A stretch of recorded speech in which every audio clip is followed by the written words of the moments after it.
Oh, the sun is over here. Oh, that's cool. No, it's scary.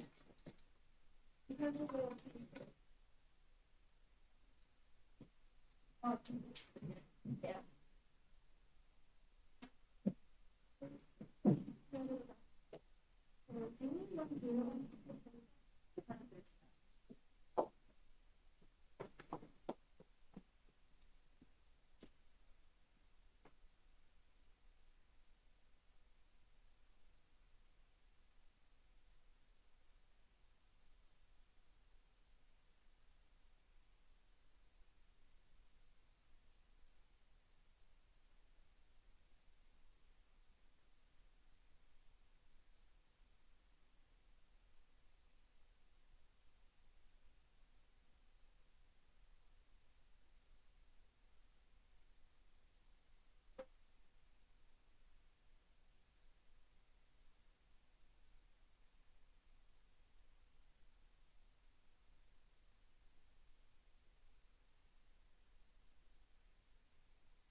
Thank you. With the CSEA, occasionally I check in, because today I caught up just a thing that was a little off, and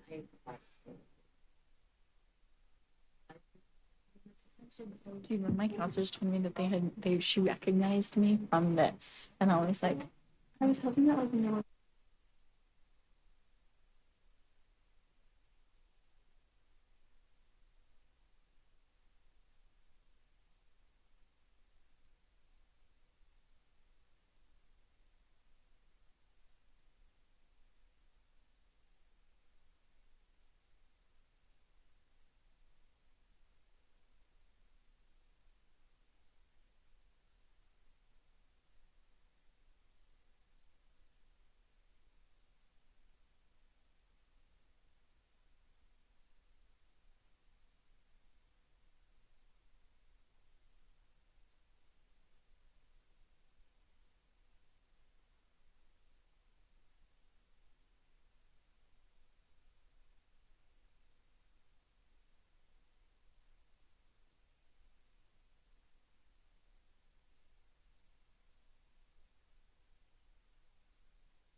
You need to look at one of them. Yeah. Say you want to I'm glad you did. All right, so good evening. We're going to get started. So thank you for everybody that is joining us tonight. Can I get a roll call, please? Malinali Lopez, Here. Stephanie Amott, Here.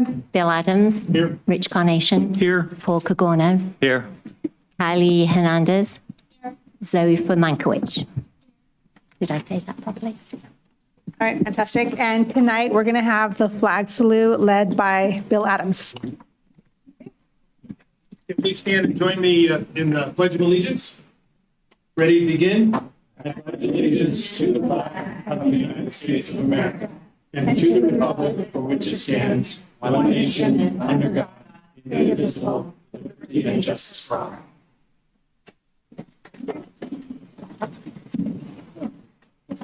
Thank you. So we're now on item 2.3. Superintendent Decker, do you have anything to report out? No, there's nothing to report out of closed session, but I will note that we're going to go back into closed session at the conclusion of this meeting. Okay, thank you for that update. And we're now going to move on, and I'm going to ask if there are any adjustments to the agenda tonight. Seeing that there are none, is there any public comment on non-agenda items? Okay, so seeing that there are none, we will now go to a report from our new student board members. Thank you so much for being here tonight. So Zoe Hermankiewicz, is that how you say it? Hermankiewicz, thank you. And Kylie Hernandez. So pretend like Bear you're with- President Obama install all gym notes like the presentation. Yeah, sorry, I don't know why it doesn't want to download. Whichever you say to hear.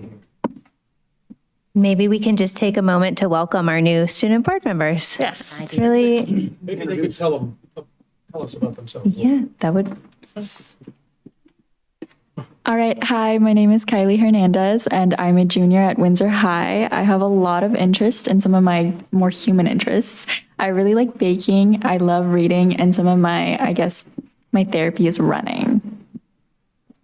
Hi, I'm Zoe Furmankiewicz. I'm also a junior at Windsor High School, and Kylie kind of took the words out of my mouth. I love to bake. I love to read. I like to walk. And I guess it's my form of therapy. All right, thank you. Are we ready with our presentation? Well, sure, I have a question. What made you two interested to step up and be student trustees? I'm really looking for ways to just be more involved in my community. Just being able to have a voice and be the representation that a lot of people lack that look like me is just something really important to me. So being able to be in this position, to be able to make a change is just something that's always been very, very important to me. I was also hoping to represent the student voice and just overall make the experience better for kids in elementary school, middle school, high school, and just made sure that everybody had an opinion and knew that they were being listened to.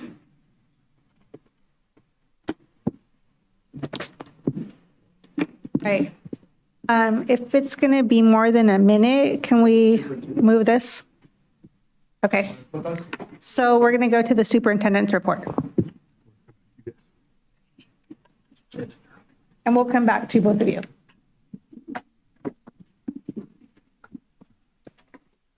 All right, let's jump in. We're back to school.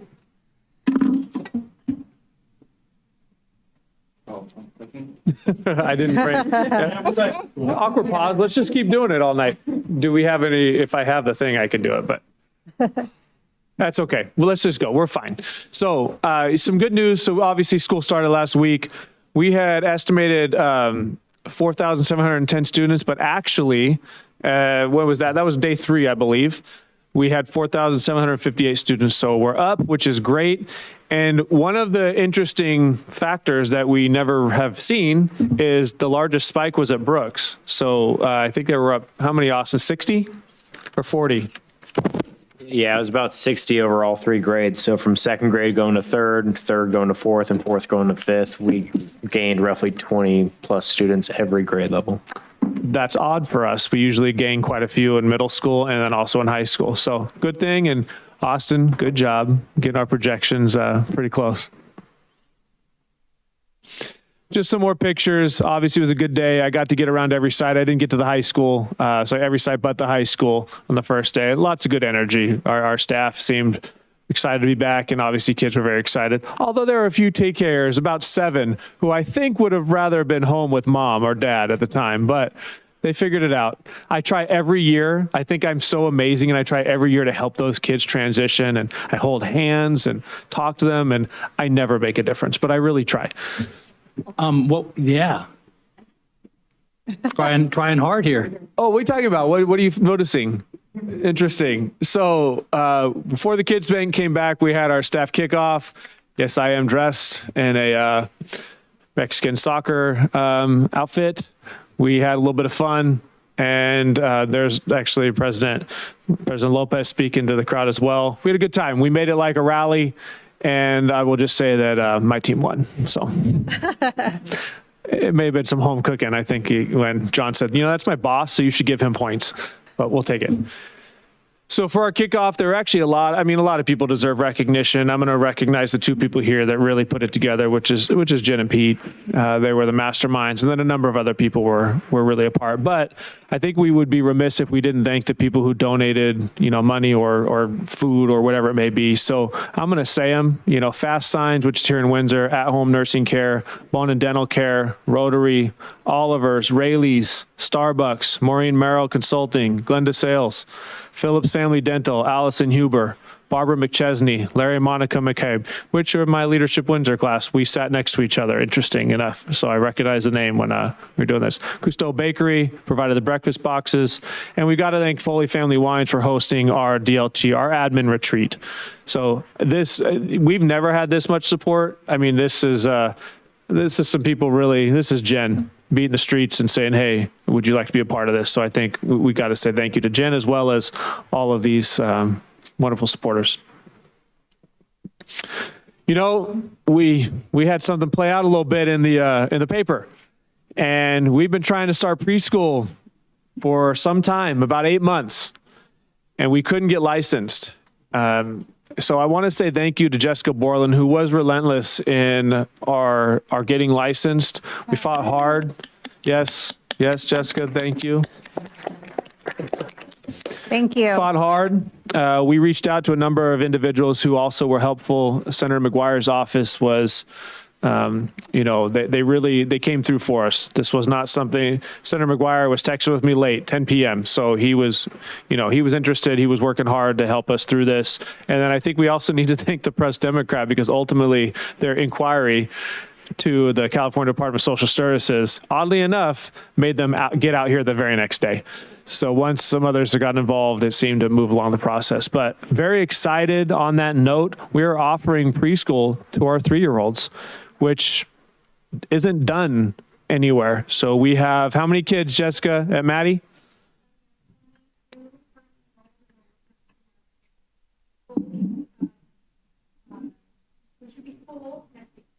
And I believe we're full at Cali, which right now is 48. And we just learned that we could potentially be eligible for some more students from the state based on the size of our classrooms. So we are going to put in our application to make ourselves eligible so we can serve more students. Peace poll. Oh, yes, sir. Jessica or Jeremy, how many of those are students or 3-year-olds of our staff members from the district that work with us? Come on down. Get a little FaceTime on the video.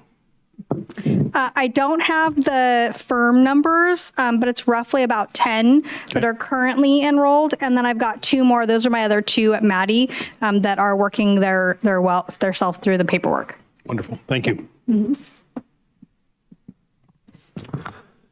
We have our Peace Poll at Windsor High School, and we recently had our dedication of our Peace Poll at Big Picture Learning Windsor at the back to school night. So Rotary and Veterans for Peace provided the poll. Barbara McChesney, the Rotary president, organized the installation.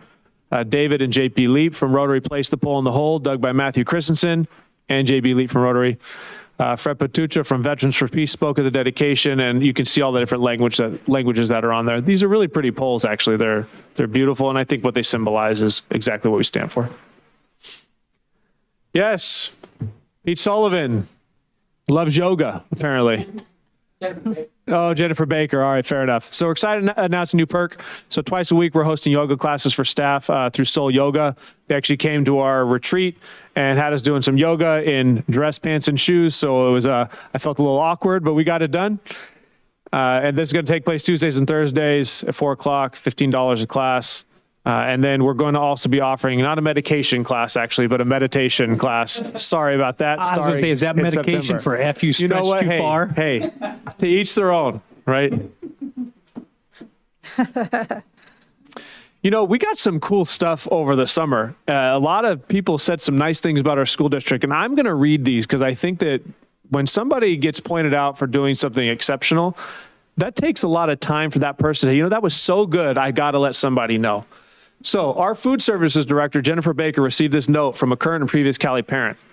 My only reason for writing is to simply say thank you. We are a family that could provide our son lunch, but the support of this program has been hugely helpful, especially in the face of inflation and other rising costs like PG&E, gasoline, food, etc. So thank you for the work you do on behalf of all Windsor students and families. I'm guessing you and your team don't get a phrase and gratitude you deserve. Please consider this to cover the gratitude of hundreds, if not thousands of other parents who might not think to reach out, but are nonetheless equally grateful for your work. We've said it many times, Jennifer Baker does a great job and her teams do a great job. Need to thank Kendall Jackson, Cal Tri-Sonoma, donated $10,000 to the WHS cheer team. Our cheerleaders worked for that money, but still, thank you very much for that donation. And you could see, part of this event was held at our high school. Also, this happened just recently. Oddly enough, I know Brittany Beseda because my child is a student at Reebly. And Brittany Beseda is a kinder teacher at Reebly. Her dad, who was visiting from out of state, he was packing up his car when somebody collapsed on the ground.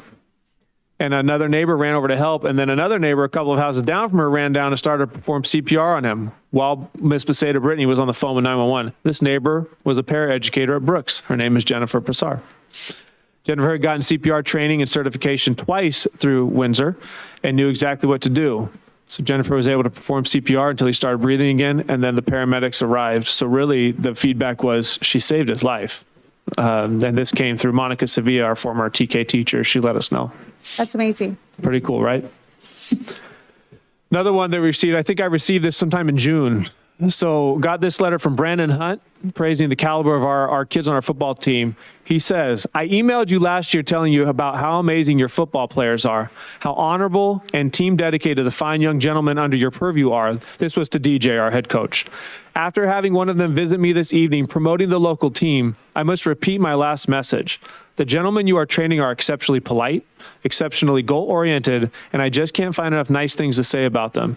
Number 27 visited me this evening, whom I don't know, and I had the privilege of telling him about some of my amazing life stories. He was very patient, very polite, and also exceptionally kind. As a local of Windsor from 1978, I take pride in knowing that our team has some of the best training they could ever receive. I'm so appreciative for what you are doing to our local community and our local families. It means an exceptional amount. I will continue to follow you guys and root for you every time you play. Our team fills me with pride. I was unsolicited, sent to me. Well, sent to DJ and the athletic director, then sent to me. We're once again hosting the Career College and Career Ready Fair, and that's all the schools, the high schools we host for everybody, and that's Wednesday, September 4th from 6 to 8. So if you're interested, head on over. Is that it? I thought I had one more. Is that it? Okay, that's it. Thank you. That's all I have. Any questions for me? I think maybe just a mention of the fact that we have this new truck that will make lunch more accessible to students of Cali and the middle school, correct? Austin? Yeah, we have a new truck. You might have seen it driving around town a little bit. We were testing it out We put in new lines at the middle school over the summer. That way the students are kind of lining up away from the truck because the lunch times at the middle school are different than Cali. But yeah, mainly we're going to be using that new truck for serving lunch over at the middle school of Cali, because if you can picture the campus, the middle school is way higher up than the lower food service. So. Right, and it'll help the students to make a better use of their, very short lunch, right? Absolutely. Yes, well, thank you. And I will say, Pete reminded me, I thanked them at the rally or the kickoff, but we should thank John Richards as well as Celeste Gastineau, because they did a lot, pretty much all the planning of the actual event. So got to thank them. Any more questions? All good? All right. No comments? Okay. All right, then with that said, how quickly can we get the student presentation up? It's up, okay, perfect. And then without further ado, I'd like to again introduce Zoe Hermankiewicz and Kylie Hernandez. All right, and this is going to be our presentation. So we're going to go over the upcoming events and some of the events that have already happened between all the school districts. So this is the Brooks Elementary School. So some of the upcoming events is the Grade Level Assemblies Week, Garden Club, Back to School Night, Walk and Roll to School, and the PTA Color Run. And we had talked to the principal, and she had sent over some pictures of some of the previous events, so we can see some of the students just coming back to school and enjoying their time. Then we have Maddie Washburn Elementary School. So the recent events, they did have their back to school night, and we have some pictures from that. And then some of the upcoming events is family movie nights and donut with the grown-up mornings. We didn't see a lot of information from Cali, but we do see that they have food and diaper distributions, which every Wednesday, which is really good for those families that need it. They have back to school nights and then governing council source. And then we also have Windsor Middle School. So some of the recent events is they did have their professional development day. We got some pictures from that where the admin and the teachers got together and they had a little fun day for themselves. And then the back to school night, and then the upcoming events is the picture day. So as the superintendent mentioned, at Back to School Night, a new peace poll was presented by Big Picture Learning and was provided for by Rotary and Veterans for Peace, and presented by JB Leap and Fred Patucha. The languages on the poll they include English, Spanish, Pomo, American Sign Language, Hebrew, Arabic, and Hawaiian. Also mentioned by the superintendent, we have a college and career fair coming up on September 4th, as well as the Making Connections Leadership Conference, which is held by leadership and is held by a different school every year. This year it will be held at Windsor High School. And it introduces leadership kids from across the country. Approximately 500 are expected to be in attendance at this one. And some recent events include orientation / like the picture day and club carnival, and our leadership workshop. So during orientation, students could have their pictures taken and receive their schedules in person. If students were not available to get their pictures taken that day, or simply didn't like their pictures, we have picture retakes today and tomorrow. Later during the day at orientation, there was also a club carnival where some of the clubs at Windsor could sort of present and interact with incoming students or current students just to gain more participation. A few of the clubs that presented included Interact, Speech and Debate, Chess Club, Key Club, among many others, and many new clubs are being implemented this year as well. And then the leadership workshop was held a couple days before school, and it was sort of just an introductory event for incoming leadership students and current leadership students, sort of just to get to know each other or have fun. We had some icebreaker events, some water games. There was a scavenger hunt in which students followed clues to collect cake decorating items. And then we had a cake decorating competition, which was a lot of fun. And then it was just a really nice event. It was put on by the leadership ASB team.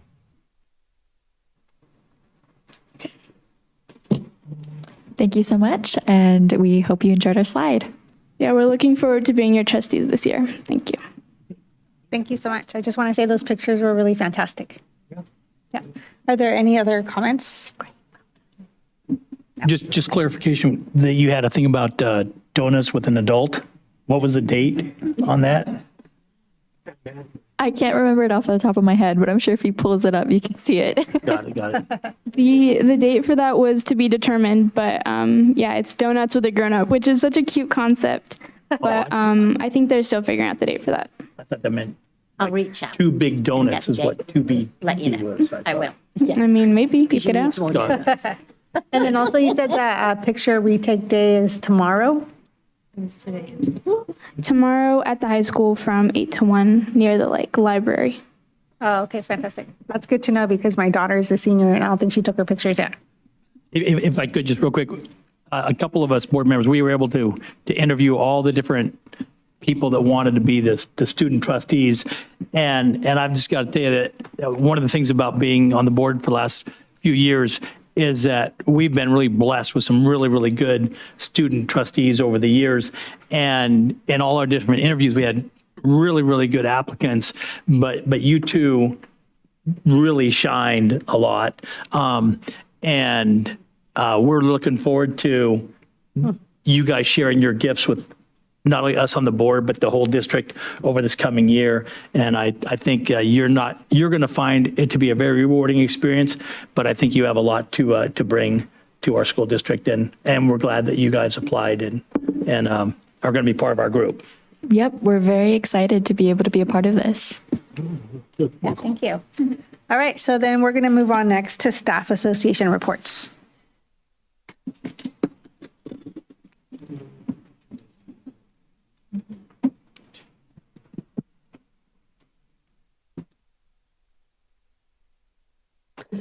Hi, Susanna Pfeffer, WDEA President, and I just wanted to mention to the incumbent candidates that we will be reaching out to you and candidate George Horwedel for candidate interviews for endorsements soon, probably before the next school board meeting. I actually thought we'd see George Horwedel here tonight. So now I have to let him know separately. Thanks. Thank you. All right, any others?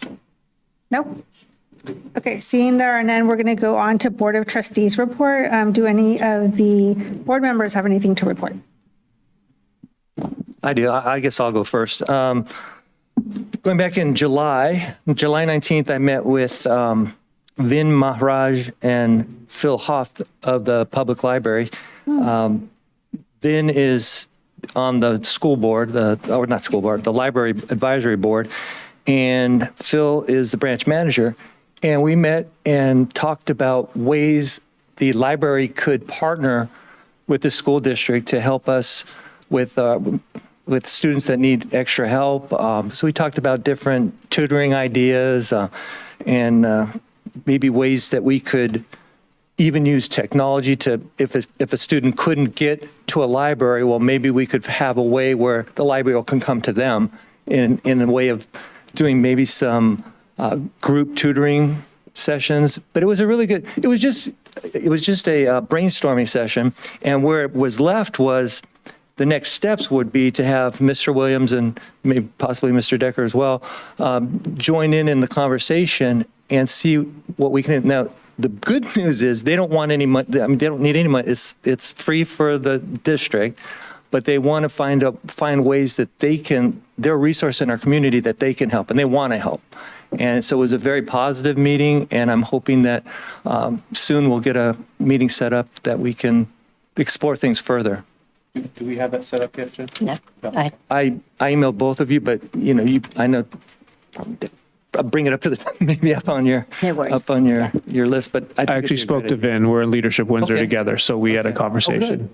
Good. No, that's good to hear. So that went really well. I also attended the district leadership retreat. Was great. The kickoff event was great. I went to a PD day at Windsor Middle School. Was invited over there, and one of the things that stuck out to me, other than the fact that she invited us over for lunch, which was nice. It's always good. You want to get a board member there, just offer, to bring some food and right there, right, Rich? Yeah, right there. So, but one of the things they were talking about in their actual PD was very interesting.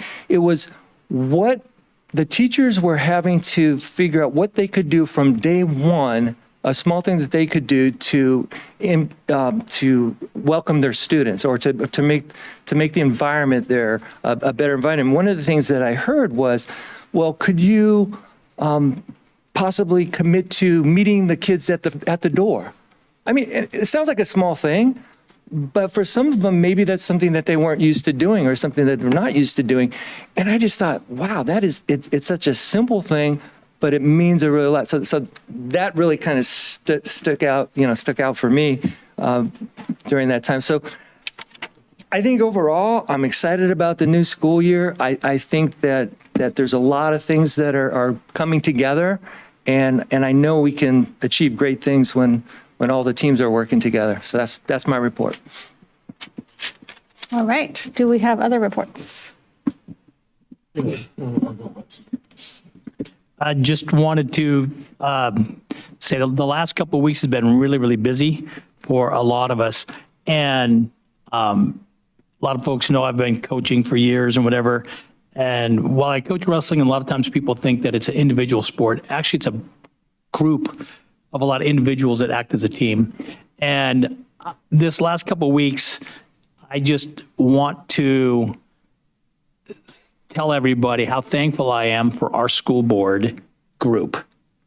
We are a very diverse group with all kinds of different backgrounds in every different ways. And sometimes we'll do things in the school that will require a certain person's area of expertise.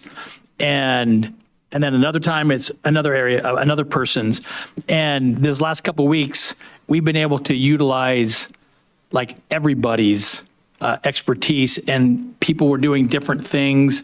And it's really nice because like I'm not an expert when it comes to marketing or any of that kind of stuff. I'm an expert. That's the wrong word. I'm not even a rookie. And yet we have people that are really, really good at that stuff and at public outreach and all the different things. And it just feels great to be part of a team that is really, really capable in a lot of different areas and where everybody steps up to use their talents and their gifts to help all the kids in our district. And I just want to let you guys all know that I really enjoy being part of this team. I enjoy the professionalism and the expertise that each and every one of you bring to our cumulative group. And I'm very appreciative of everybody's life's experiences that really helps make our district what I think is the best around. And it's a pleasure to work with you all. Well, thank you, Rich, for that positive note. So now we're going to go on to Bill. Yep. Just a couple things. In that vein, for Kylie and Zoe, we count on you all to help us with the pulse and the vibe of what's happening with our nearly 5,000 students. And I agree with you. I think our whole is greater than the sum of our very interesting 7 governance member, 8 with the superintendent and the district team over there and more. But we are blessed. And I think sometimes we need to see other organizations being written up in the paper and the challenges they have. And we can think, well, we don't really have those because we work at it. So thank you for that. Just 2 points. I just wanted to mention, I think for the first time, we had sort of like the collaboration with the library that Paul was talking about. We had the Raven Theater from Healdsburg come down and use our high school theater for productions, which included some students, but they were not students or school productions, although, and I really like the fact that we are, again, on a not to interfere basis with our educational mission, but, our citizens have entrusted us with their treasure in the facilities and that we're able to use those and get the community to all our different school sites for various things. Finally, it's on the ballot now, and although we cannot advocate for the political aspects of a bond measure, but we do have Measure V. We can educate our community about it. More will be forthcoming about that. But again, thank you to particularly Austin and the superintendent that had to get in over the middle of the summer. We had taken some steps towards the end of the school year and more to follow about that from an educational and outreach thing. So looking forward to that continued improvement to our facilities and the infrastructure for all of our students and staff to have the best and safest facilities we can. So that's all I have. Thank you. And next we'll go to Stephanie.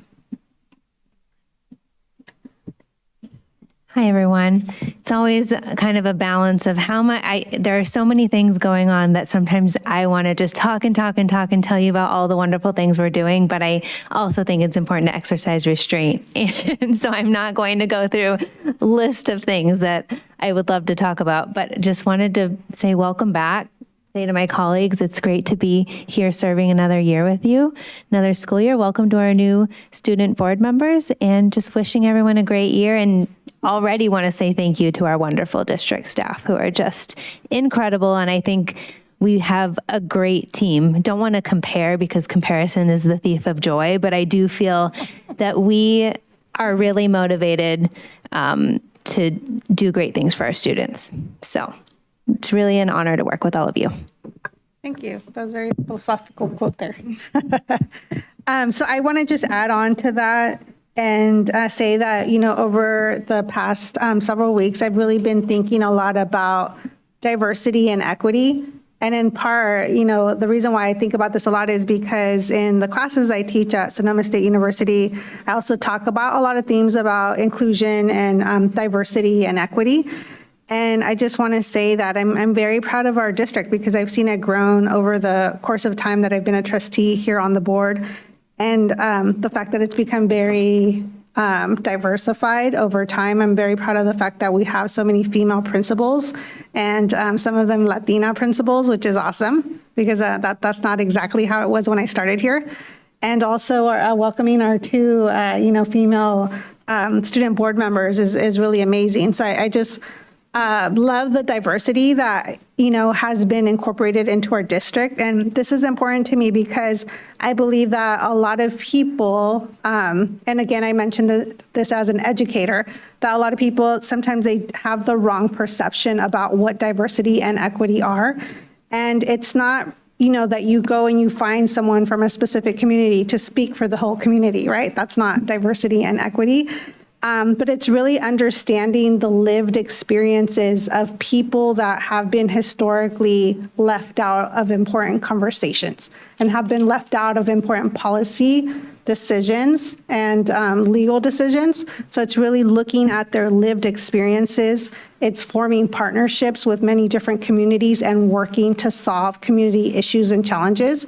And, for the purposes of our school district, it's working to solve challenges together with the diverse group of people, right? So it's really not singling out the one person, like you're going to speak for, your whole community, right? That's not it. So I'm really proud of the partnerships that have been built over time. I really credit our staff, for working very diligently on those things.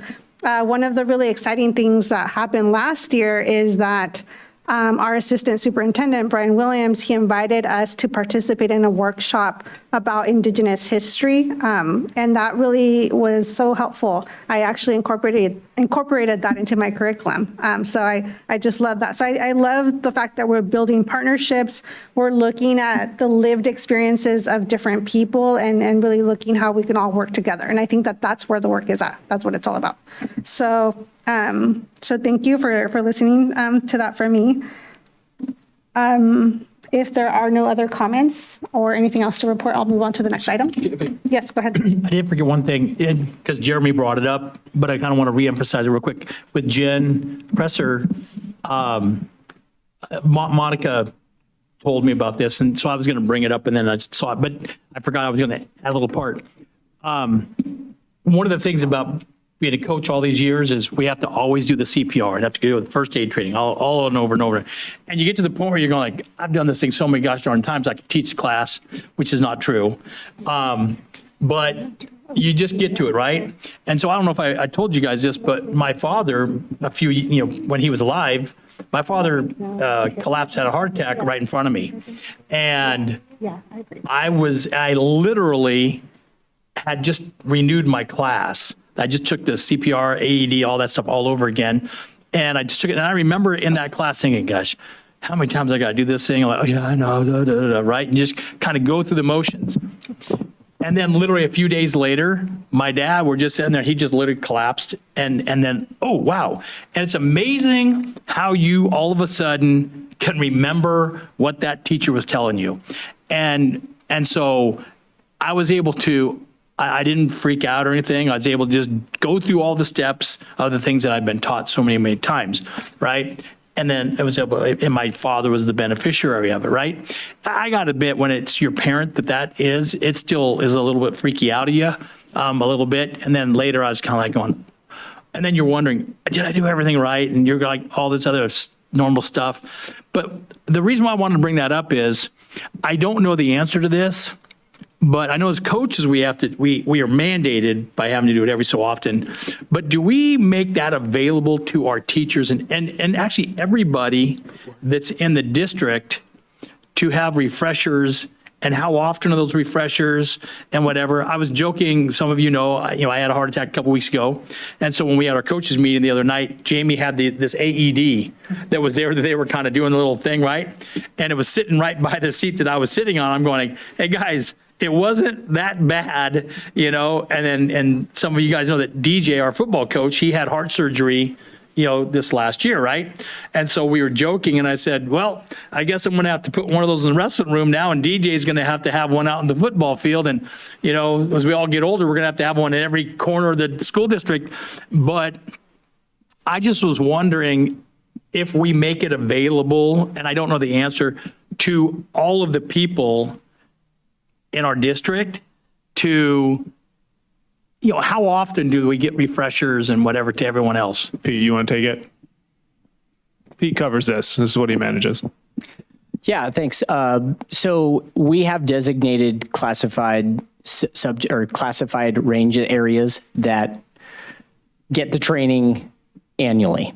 And so they have to re-up every year or every 2 years in order to meet the criteria. Mm-hmm. We have also, so some of our certificated personnel who are coaches also benefit from districts subsidized training as well. And then in 2025, AB 2345 is going to come online, and that's going to require that our CTE teachers, all of our permit holders, so we're going to talk a little bit about PIPs and STIPs tonight, they will all be required as well. So right now, as of now, we don't have any certificated requirement, and so the district doesn't subsidize that. It's costly. It costs quite a bit of money financially to run these programs. We know its value, and we absolutely support it. But that's where we are now. That's where we currently stand. Thank you. And so that was the thing that I wanted to bring up. And this is just a suggestion, thought, idea, however you want to call it. Just like we have coaches and we have a stipend for a coach, maybe we find somebody in our district who wants to get a stipend, who can teach that class, that every quarter they might have a class available for people to just kind of go through that process and stay up on it. Because it's one of those things that you just never know when you're going to need it, when you're going to need it, or when you're needed to provide first responder action for somebody else. And so I just wanted to kind of get that. And I want to kind of put it on our little parking lot thing of maybe this is something that I'm sure there are people in our district that'd be more than happy to teach it. And, through like a stipend type of a deal where maybe after school for a couple classes or whatever. I know that I'm interested in making sure all our board trustees here are all certified now, just in case, I'm just saying, but yeah, it's like Malinelli's going to look at me and go, I don't think he's going to make it. But anyhow, it was just a thought, and while it was on my head, I just wanted to bring it up so that way you guys with better memories can. We can look at. We discussed it. Something We've actually discussed this very thing about universally training people, so we can revisit. Very good. Thank you very much. All right. Thank you for that. So now we're going to go on to 3.7. Is there a motion to approve the minutes from the June 27th, 2024 minutes? I'll make a motion to approve the June 27th, 2024 minutes. Thank I'll you. second. Thank you. All in favor? Aye. Aye. Bill? All in favor? Yes. Okay. So that looks like that passes. Thank you. So I will now turn the meeting over to Stephanie Ahmad. All right, we'll move on to section 4, consent action items. We'll be considering items 4.1 through 4.12 together, unless there are any items that we'd like to pull to discuss. Is anyone wanting to pull any items for discussion, or are there any recusals? I don't think so. So I will go ahead and make a motion on items 4.1 through 12. Do we have a second? I'll second that. All in favor? Aye. Aye. Okay, we can move on to the next section. All right, thank you so much. So we're going to now move on to section 5, 5.1, summer maintenance projects presented by our very own Austin. Let me explain. So within our governance calendar, we've identified this as an item that comes in August. In future years, we may bring it in September because they're still working on a lot of things when this has to get ready. So we may modify the governance calendar so this is actually done in September next year. All right, so for summer maintenance, you know, this was when we had put it on the governance calendar almost a year ago now. This was one I was excited about because I know how much work they get done during the summer, but not everyone sees it because everyone's off during the summer and they come back and things are just kind of magically different. And then over the weekend, RC sent me, the 200 something photos that he had taken. And I realized quickly you can only make a water leak so much fun. So I tried to highlight all the fun stuff that we did and not just make it about the stuff we have to do. But there is a little bit of that in there as well. So if you look at that first photo, this is a perfect example. The admin office at Windsor Middle School got all new floors, and then Angela West called the week that the floors were coming in and said, you know what, I think I've decided that we're going to repaint the whole office. So she led the team of girls in the office to repaint. She called RC. RC sent over a couple guys. There's Zeke right there to kind of help them. And then if you go to the next slide, Brian. That was Principal West in the background in the ponytail. And yeah. And there's Jose up on the ladder on the left, trying to get all that done. So this is Windsor Middle School. The middle one is actually a portable that was being taken away. That's been on the site for over 20 years. That is owned by the Sonoma County Office of Education. And they no longer needed to have services there. And they said, we want this thing gone. So our guys got involved with their transportation company and got the thing removed. And then, of course, on the right, we put in a new ball wall, and with any good ball wall, everyone knows you need good asphalt. So they're putting in new asphalt there. So they have a brand new ball wall with asphalt there. Maddie Washburn, you can see the front of the school. I won't say who it was, but someone important in a blue shirt said that he would like the front to look a lot better for this next school year. So they went through, they tore out all of the dirt there and replaced it with really nice mulch. And it just looks so much better. And then if you walk in, you'll notice that there's been an office remodel. So that's Principal Chadwick in her new office area on the right, but then there's also new walls and new offices on the left as well. On top of these things at Maddie, some of the other things were we turned one of the old portables into 4 different offices, did all the AC work on there, and then also the well. So if you go to the next slide, Brian, the well has new cubicles. So you can see one of them up there on the top left. So all those walls were done by the maintenance crew. And then we had a few sites that had new bathrooms. So I actually thought about Trustee Gregorno here. I thought all the elementary schools you've worked in and how many of them probably needed new bathroom floors and to be a little remodeled on the inside. So they did a couple of them at Maddie Washburn over the summer. So that's that picture on the bottom left. The main picture in the middle, those are 2 brand new sheds. As we kind of started this well program, we realized they need a lot of toys for the after school program. So that's where they've housed them all. So yeah, there's that. This is also Maddie Washburn. These are some of the not as fun projects when you get ready for the long list of items that I assign them that, hey, we got to get all these things done between RC and I. And then a week into summer, a main water line breaks, right? So throws everything off. You can see the trenching over there on the far right picture. You can see there's Zeke again in the bottom and the middle. And so, they're working, that project took about a week alone. I did let them buy a new piece of equipment that they were all excited about. So there's that. Next slide. Is that all in-house? Yeah. Those are all in-house. Yep. So, Brooks Elementary, you can see right there in got a Brooks Elementary staff member here.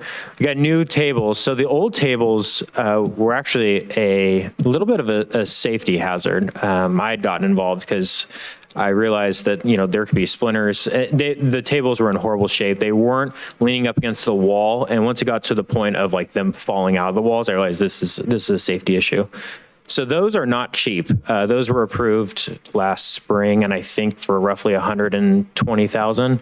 It was a grant that Jennifer Baker had applied for, received, paid for it out of that. Because believe it or not, food service actually cannot be used on tables for cafeteria. It can only be used for in the cafeteria circle. So she went out and applied for a different grant. Got that, so then gave it to RC, of course.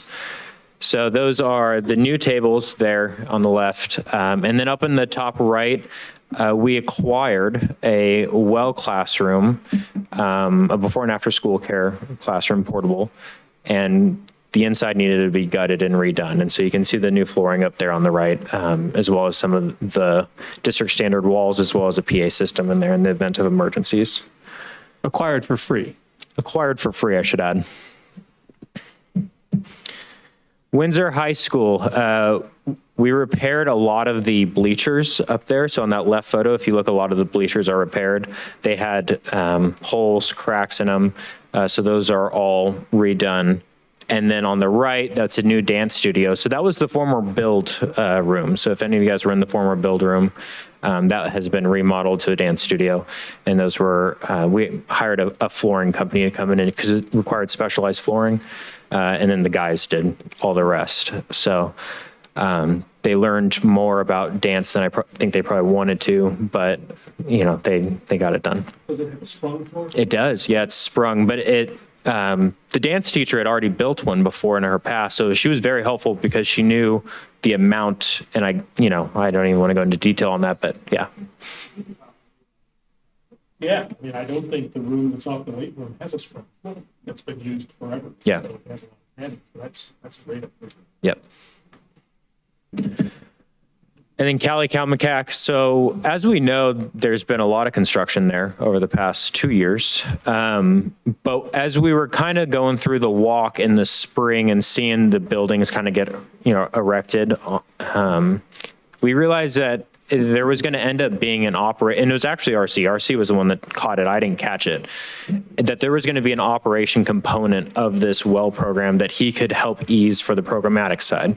So he said, well, when they go up to the windows, the ladies are going to be gone for the well. We could create a new second window on that right side, put in a door, and then put in a buzz-in gate on that side once this project is done. That way those parents are able to go up right there to the front, ask for their child, and then watch their child come over to get checked out. And then also provide an extra layer of safety there with that buzz-in gate. So, I thought that was a great idea. We repaved that whole front area. There's artificial turf now right there in the front. And then the main area as you walk in through the main gate, not this gate, but the main gate, that area is also redone if you look. So that piece was our guys doing a lot of that work, and we did have to contract out a little bit of it, but for the most part, it was led by RC's expertise. Austin, can I ask a quick question? Yeah. If you go back to that picture, is there any funds that you foresee coming in the future that would allow expansion of that main office at Cali? Just because I know it's pretty old and the staff are pretty packed in there. Yeah, it is very old, and the staff are packed in there. What's tough about admin spaces, though, is when you get you don't really receive grants for admin spaces, and that's the hardest part. So we try not to, we want to always provide the best, safe, warm, dry is kind of our saying for classrooms. And I think that's our priority number one right now is we got to provide that. And then we can kind of look at the admin office. But I agree with you, the admin office does need to kind of be refurbished. And I think that could be in future plans. But for right now, we don't have anything in the works for that. But Historically, what has been the best type of funding that could be used for something like that, if not grants? bond funds would probably be the best for that bond. Okay, fantastic. Thank you. Yeah. So speaking of bond funds, this is the new TK area, right? So this is what our previous measure, we just have announced that we're going to go out for a new measure, and we have some more areas like a Maddie Washburn preschool that we'd like to build as well. And it would model the same buildings, and we've already approved that project, but it would model these buildings as well. So this is the TK area from up above. So obviously we paid a construction company to come in and do all this. We paid for an architect to design it. But where maintenance comes involved in a lot of these projects is not only are they on the weekly meetings and making sure that everything being bought is on that district standards list that was presented to you guys. So that way, if anything breaks, they know what the HVAC or anything like that is. They go and they can go to Home Depot, get the parts, et cetera. But if you were to take off the concrete or that first layer of dirt right on that TK yard area, there is a maze of pipes. And so these guys, every time I went out there, we had a maintenance guy out there walking those pipes. So they knew where everything was. And then mainly also where the storm drains are. So talk through that, Austin, because last year we had an issue with smell on Cali's campus, and the drain pipe runs right through that yard. So because that's a good example. Yep. So last year we had Cali, the new building had an area where it kind of smelled, and a lot of people thought it was sewer. We went out and tested it. It wasn't sewer. It was actually milk from where the kids eat. There's storm drains right there, and the milk had gotten down there, hadn't rained in a long time, so then we just had milk that was rotting underneath the school is basically what it was. So our guys had to go up, flush it all out with a hose, right? And not just any hose, it has to be a high pressure hose, like a fire hose or something like that. So they went through and did that. So then going into this project, as we had this open layout of all these pipes running, RC said, hey, we need to kind of create a master flush system at the top of this, because if we have these littles eating here, they're going to want to eat their, Cheerios or whatever it may be, right? Right under that play structure where there is more storm drains, and we need to be able to flush that out. Let's not make the same mistake twice. And I wouldn't call it a mistake the first time, but we just learned we need to have another measure of, just in case this does go wrong, we can implement something that will clean it out immediately. So right at that front, he had put a master flush out valve. But again, what's great about that is it wasn't just RC there. It was James, it was Ezekiel, it was the team that was there, seeing it, knowing where it is, knowing how to use it, and it's built into the plans. And without the maintenance guys there doing that, the construction team would have never thought to do it. So. And just so you know, this project looks a lot better than this at this point, right? This is from probably 2 weeks ago. Maybe even a little longer. And I've asked Jen to put together a meeting for the board so that we can go to every site and look at a lot of these projects. So we'll agendize it, probably try to do that in the next month or two, so we can see all these projects that, Austin's kind of mentioning. And then that's all I have for this presentation. Do you guys have any questions or any comments? So I have a couple of comments. So my first one is that I just really recognize the very hard work that your staff has done. Mm-hmm. And I'm so impressed with it because this summer, let's be honest, we had a heat wave. Yeah. So it must have been brutally hot out there as they were, completing all these projects.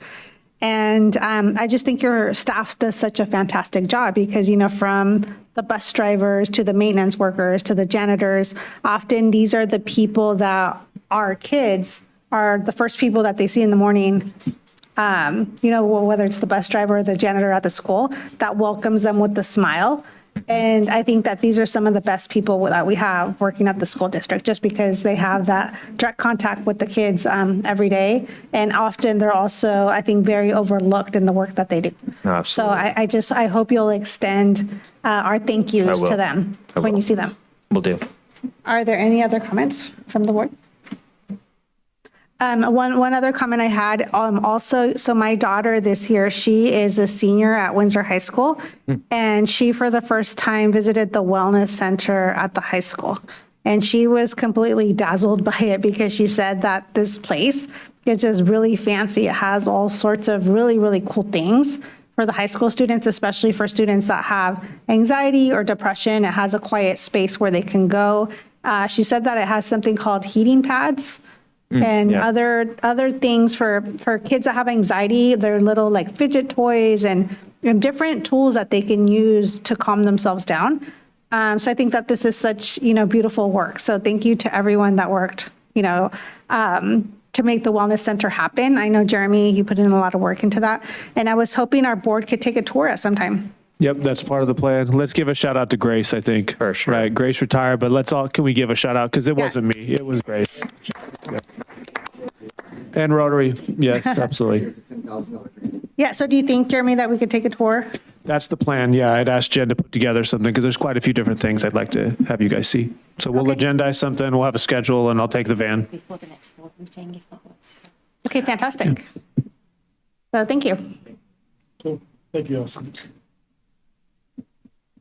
All right, so next up we have Pete Sullivan, and if you all don't mind, Pete is going to cover 5.2 through 5.5. Is that correct? Actually, 5.2 is a separate item. So I'm going to go 5.3 through 5.5 altogether, which will be the provisional intern permits. But I'll first do the Title IX consideration of an amendment or an addition to our current board, Administrative Regulation 5145.71. So basically, this is just a request to recognize that the Windsor Unified School District needs to be in compliance with the new, what they call final rule, which is the 2024, April 19th, 2024 revision of Title IX. So just a little bit of information on Title IX so everybody out there knows what it is. Landmark decision in 1972, which prohibits sex-based discrimination in any institution that receives federal funds. And in 2020, that was updated. A lot of people are familiar with Title IX in sports and having parity with a variety of equipment and surfaces and everything that's used in sports. But it has since been expanded to reflect the need for acceptance and the ability to attend school and ensure that you are you're not feeling discriminated against based on sex. So in 2020, we adopted all of the new rules, and we've been following them for the last 4 years. On April 19th, all of that changed, and they put out the final rule. Adoption is supposed to be done by August 1st, but there is some grace period because many of us will not have our first board meeting until right about now. So we have some new policies which have been written by our legal partners, which we hope to adopt today, which will keep us in compliance, which are going to be subject to review, and we can all look at it and we can revamp them as needed. But for now, adoption of this will keep us in compliance. There are a lot of big new changes to this, many of which are listed right there in the item if you want to look at those. But the biggest one is that the language now, instead of subjectively and objectively so severe and pervasive, limits or denies a person's ability to participate or benefit from education programs, it's severe or pervasive, which really means that the discrimination is defined in a more stark terms. And so we really have to make sure that we are compliant on this matter. Do staff get training on this? Thank you for asking. So yeah, so we have, in fact, tomorrow, we're going to attend a staff training offered through School and College Legal Services at RESIG.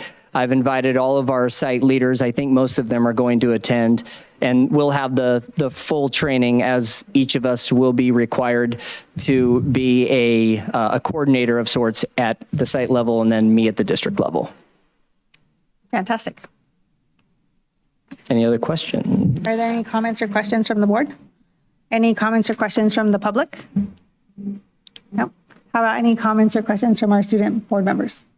No? Okay, thank you. So let's move on to the next item. Okay, thank you. We have to vote. Vote on it? Oh, this is. These are all, yes, these are all ARs or board policies. I'll move that we approve item 5.2 as presented. I'll second. All in favor? Aye. Aye. Any opposed? Nope. Okay, thank you. All right. Thank you. So 5.3 through 5.5 is consideration of provisional intern permits. I'm happy to announce that we only have 3 this year. I think I brought 8 or 9 last year, so this is an improvement. Provisional intern permit is used when a qualified individual is working towards satisfying the requirements for entry into an intern program, and we have 3 individuals this year.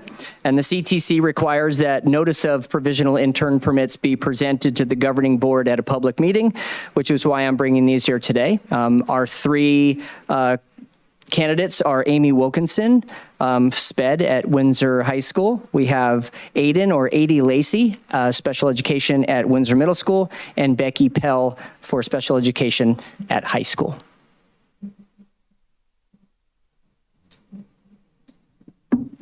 Any questions or concerns on those? Okay. Do we need a motion, Pete? I believe you need to. I think so. Does it need to be individual or can it be for all 3? I think you can just do all 3 because I presented them all together. Okay. It's not a resolution, so you can do all 3.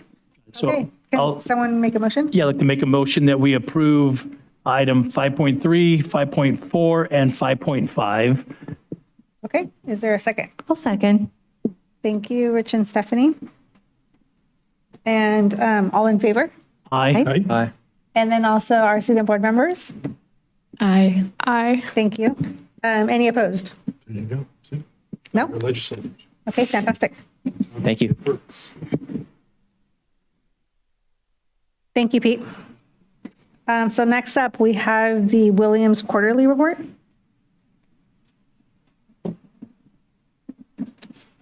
Family member?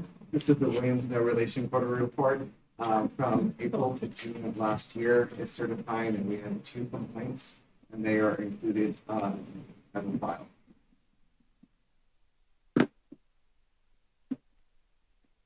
We're requesting a resolution to just certify that you received them. I see. I didn't even look. So is this do we need to offer a motion? It's a resolution. It's a resolution. Oh, so it's a, Alan Lopez. yes. We have to make a motion first and then do resolution, right? Oh, sorry. I'm looking at the agenda material. It appears it calls for a public hearing. So I believe that if you go to the agenda item, I don't want to overdo it, but if it recalls, I think you simply need to gavel in, Madam President, a public hearing, see if there's any hearing to be heard, and then stop before we do the resolution. Is that? Yes. Do you see that? Okay. Yeah, you're right, Bill. Okay. So do we, So you open it up for a public hearing, so anybody can come and speak on the issue. You note the time, and then if nobody comes, we wait at least a minute, and then we close it if there's no speakers. okay. So I'd like to open this up for a public hearing. The time is 7:05 PM. Are there any comments from our public on this item?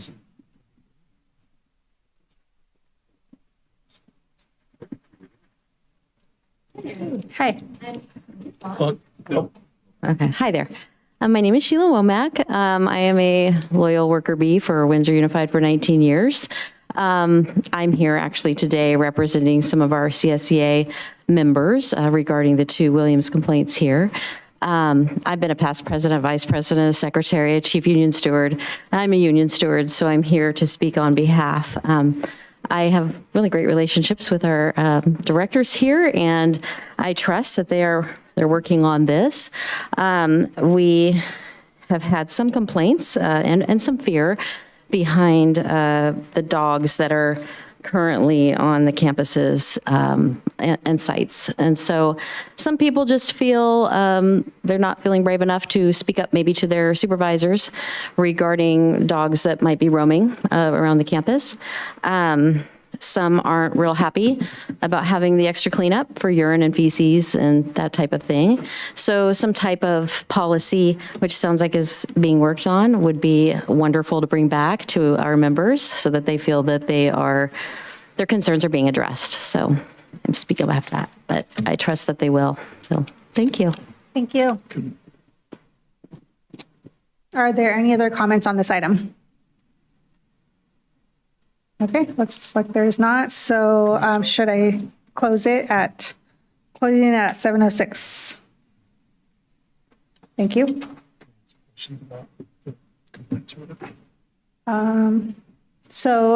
Brian, can the board members ask questions about this item? Yes. You can, yeah. You are not, you're not taking action on like a recommendation. You're really just taking action on the actual Williams quarterly report that you received it, you read it. That's the ultimate action, but yes, of course you And can that's ask a roll questions. call vote? Yeah, it's resolution. Okay, so before we get to that, I believe that there's some questions from the board. Sorry. Go ahead. Okay, the question is, can you elaborate a little bit more about what kind of the concerns are, and then also what we're maybe thinking of doing, what actions are, possible range of actions, different things like that, so. Sure, I'll speak to the concerns. Several of our campuses have brought on dogs for the purpose of like emotional student support. One was adopted at the middle school, and the other one was adopted by the high school principal and has been pretty much on campus most of last year, and then of course all of this year. Pete has been working with the principals to develop policy, and then you can speak to what you're bringing to the board. So I haven't brought any specifics yet because we haven't workshopped it. And so Brian and I have been working on a couple of different policies which are going to contain, we discussed with Vice President Ahmad today, just some prerequisites regarding what it is, or what type of animal you're allowed to bring, trainings that are involved, the specifics for qualification, and then a standardized procedure that you would have to go through in order to be allowed to do this. So as always, we want to get input from our partners and, of course, from the board. So Brian and I have put together some sample policies, which are not quite ready for review yet. And I'm kind of meshing those with the existing policy because Santa Rosa City Schools has a policy of dogs on campus. They opened it up last year. So I don't think it'll be a full adoption of what they have. I think it'll be a blend of what we've come up with and what they have. But I think it would be best if we discussed the specifics of what we're doing before we go public with ideas. Yeah.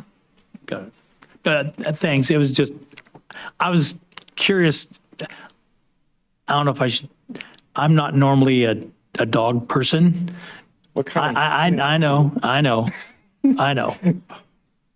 And I even said it on whatever. It's okay. Nothing that my 5 children haven't told everybody that I deprived them their whole life. Anyhow, but I've seen some of the dogs around the school, and I was impressed, to be truthful, with how the times that I've seen them, and I'm around the schools quite often, well-behaved and really clean.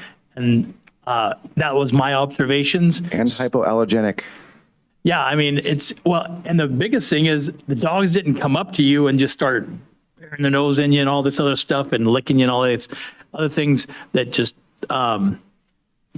anyhow, so I'm reading the issue, and it's not consistent with what I've observed. Now, I'm not there every day, so but it's interesting how things come up, and you're like, oh yeah, what is our policy, or don't have one, or whatever on that. So I think the timing is good to look into all this stuff and then make sure that everybody's concerns. I mean, I would probably normally be one of the people that would write this letter. And so I'm glad it's coming up. I'm glad we get to look at it. And then as a community, all figure it out. So I do want to express that the two examples we gave were the two kind of show dogs for the district. The other employees have brought animals on campus. I know Diane Green, who's watching this right now, she had questions about her emotional support rooster and whether that can be brought on campus. I thought Jeff retired. But that's Pete's policy would apply to all animals, not just the ones that are sponsored by administration.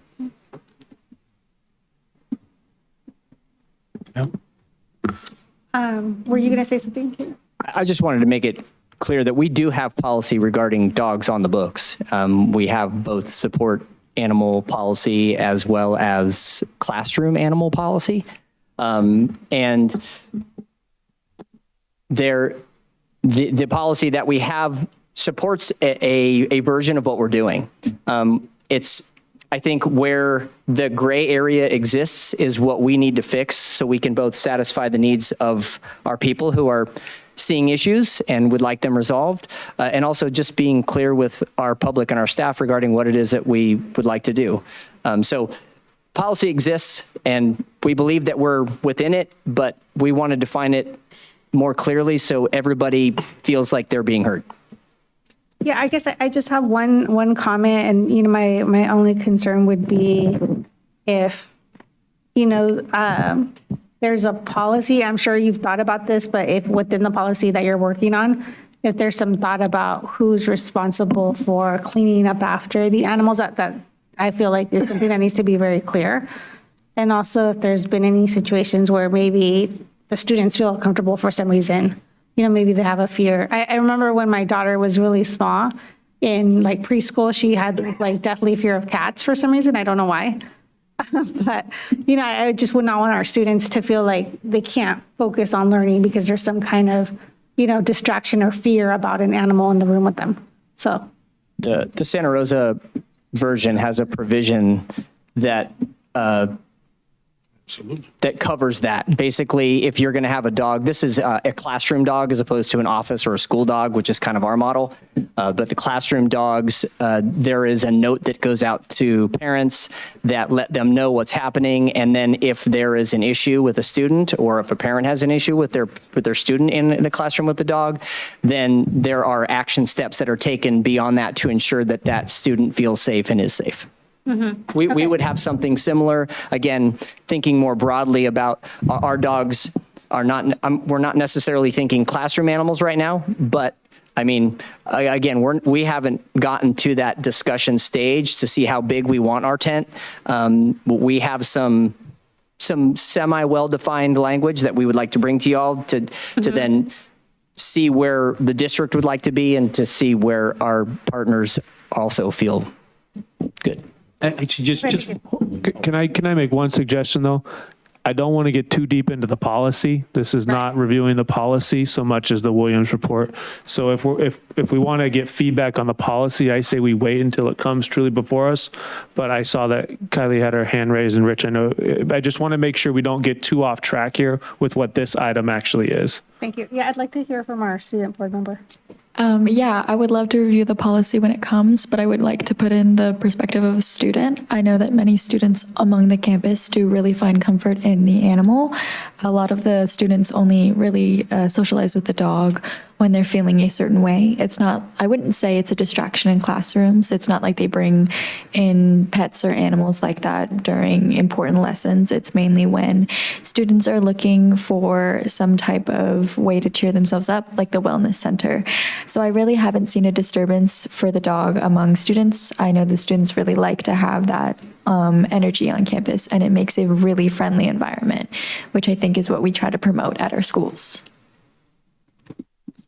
Okay, do the other board members want to say? Yeah, just, I want to make sure that in your policies you're going through, I was referring to as far as the dogs, being inside, and my doctor, he has his dog goes with him wherever he is because he's diabetic. And I guess some dogs are trained, they can smell if they're about to have an issue or whatever. So I was just going to bring that up, is that when you're doing this full-on review, that you guys include, if it's not already in there, that some of our staff may need medical type.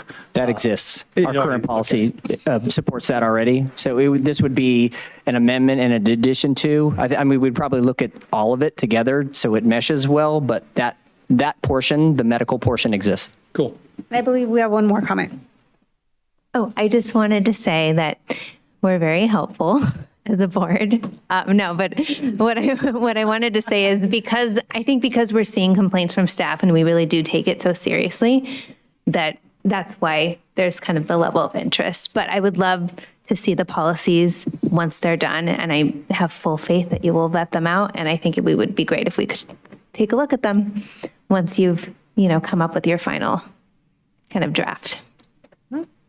Okay, thank you. So did you have something to say? I do. Oh, go ahead. Thank you.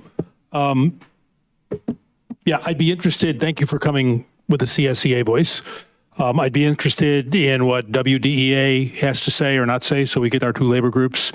And I had leaned over to our two student board members. I imagine they will also, in addition to the comments that were made, solicit feedback, at least from the two campuses where at the middle school and the high school, and have that as part of it. I will also say, as far as I can recall, this is the first time, because we have to do this Williamson Act resolution every year. It's the first time that I can recall there ever has been a complaint about textbooks. It's to textbooks and facilities, and this kind of goes to the environment. So I think it's just something that's why we have this, right? And thank you for bringing the concern, and I'm glad we heard it and we can sort it through. It always concerns me because if there's a perception, that makes it somewhat real, that people are afraid to speak up, and if it's the mayor of the site, as that even makes it more difficult. So thank you for coming that up. With that, I would make a motion we approve the Williamson Act report following the public hearing, and it is a resolution, I think. Okay. So is there a second? I'll second. Okay, and Malinali Lopez. Yes. Stephanie Ahmad. Yes. Bill Adams. Yes. Rich Carnation. Yes. Paul Cagorno. Yes. Student board members. Yes. Yes. And I meant to say that, this is a motion specifically that we've just seen the complaint, we received it, correct? Okay. So I just wanted to make sure that was clear. But thank you for coming. Okay, so we're now moving on to 5.7, which is consideration of approval of Resolution 2025-02, authorizing the adoption of public agencies post-employment benefits trust, presented by Austin.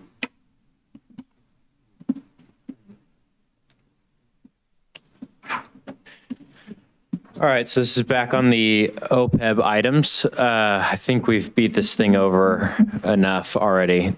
What you're approving tonight, so we've already approved the fund. We've already approved that we're going to move that money into the trust. This is approving the administrator of the trust. So that's all that this is. I had mentioned it a couple months ago at the last meeting that we had regarding this, that I was going to reach out to PARS, which is sponsored by CSBA. I've worked with them in 2 prior districts, and they've been great to work with. So I went back to what I know. So yeah. And this does have another keynote I should add. This does have my position as the administrator on the account, meaning that I would have the authority to work with them as it relates to investment strategies. So I want to make that note clear as well. Of course, it can be delegated to Jeremy as well, if it's delegated to me. So I just want to make sure that that's clear. And is this something we're making a motion on? It is, and it's a resolution. Okay, and this is to designate Austin as the person? Okay. I'd like to make the motion that we approve this resolution. Is there a second? I'll second. All in favor? It's a I think it's a resolution. That's a resolution, I'm sorry. Roll call vote. Malinali Lopez. Yes. Stephanie Ahmad. Yes. Rich Carnation. Yes. Bill Adams. Yes. Paul Kagono. Yes. Student board members. Yes. Yes. All right. So next up, we have consideration of approval of memorandum of understanding concerning transition partnership program services presented by Deborah Ryan. Hello. So as you all know, we have a workability program at the high school. Sherry Jacobs got an award last year for her endeavors in strengthening our community involvement to give students with disabilities an opportunity for work experience. We're looking to expand that. So our students with more significant needs, extensive needs, have been unable to participate in the workability program because they need supervision of an adult in unstructured settings. So through partnership with Sonoma County Office of Education, they are sponsoring a grant entitled Transition Partnership Program. Extensive needs, this would serve extensive needs students in our 19 to 22 transition program so that they could participate in the workability program by funding and offering support staff to accompany those students in work experiences. This would strengthen our students' knowledge of their community, give them work skills and sustainability after their high school years in ages 18 to 22. And again, this is at no cost to our district. It is reimbursed by Department of Rehabilitation and the grant funded through SCO. So we are asking for your approval of the MOU between Windsor Unified School District and the Sonoma County Office of Education to support the TPP partnership.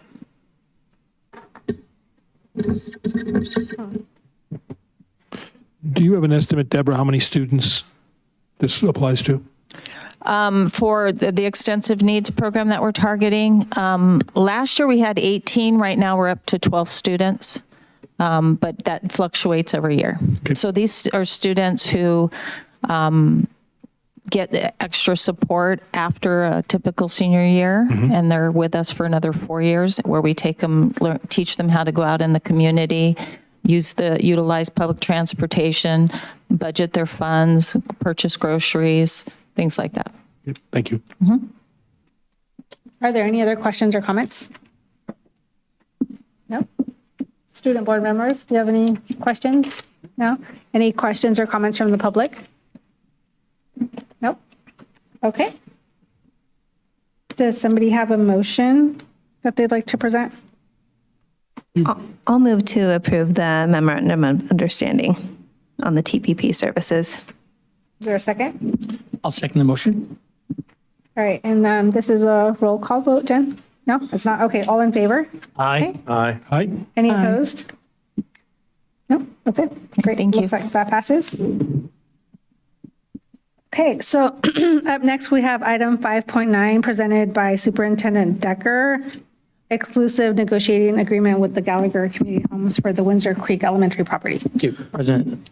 I'm going to recuse myself from this, and so I'm going to leave for you guys to discuss. Okay, thank you. Thank you. You're excused.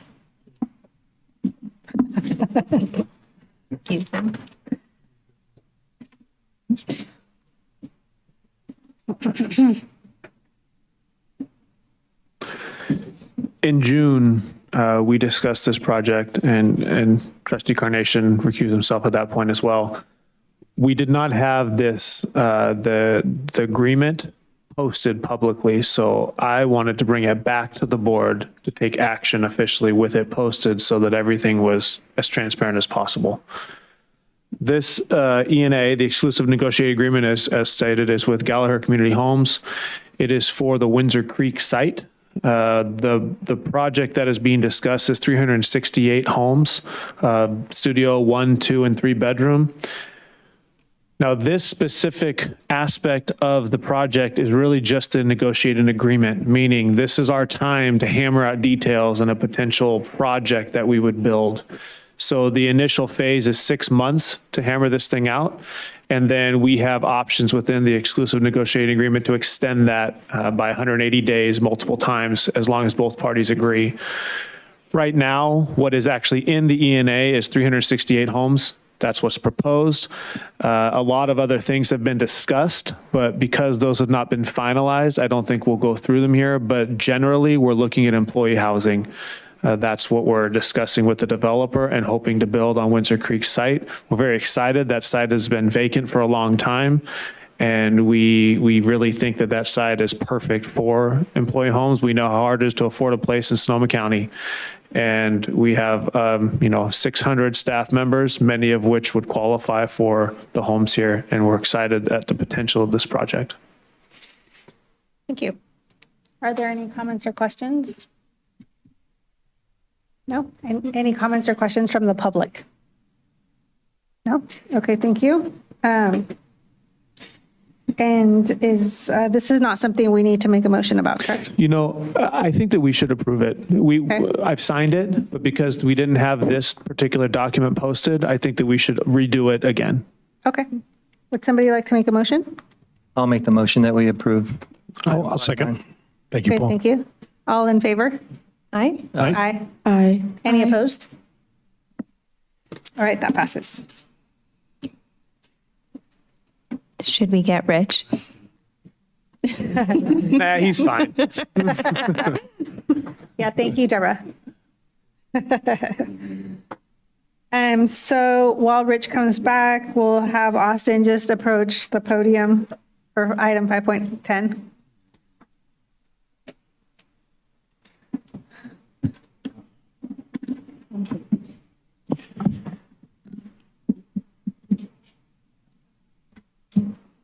Are we allowed to open the item without Rich? We can, yeah. All right. Good. So for this item, this is consideration of approval of increasing revolving cash. So some background information. One thing that a lot of people don't recognize about a school district is that we actually, in the business office, we don't have the ability to write checks. So when we buy something, we have to submit a PO, we have to submit an invoice, and all of that gets double checked by the Sonoma County Office of Education and also the Treasury. So I don't have the ability to go and write a check to an employee for payroll or for buying things, which is totally fine. I don't want that ability, but I am going to ask for it. So what we're approving tonight, the only fund that we have where in the event of an emergency happening, I have the ability to write a check for something is revolving cash. And really what it is it's a petty cash dollar amount. The board authorizes an amount that goes into a set-aside bank account, and then I have the ability to write a check in the event that it's needed. So right now, our amount is $6,000. Since I've gotten here, I've gone, well, we need to up that because some of our teachers make more than $6,000 in a month, and in the event we didn't properly pay them, I wouldn't have the ability to give them a check to go cash that same day, and they'd have to wait until the next pay cycle to be recouped. So with that being said, as we're looking at changing some of our processes that we just announced this last week to secretaries, and we'll have trainings on next week for admin, one of the things that's come top of mind to me was as we're creating a new onboarding process for getting employees entered into a system, I need to have, or I would like to have, a backup solution to just in case something were to happen, to have the ability to give an employee a check right then and there, so that way they're, covered. So with that being said, the proposal is to increase this to $100,000.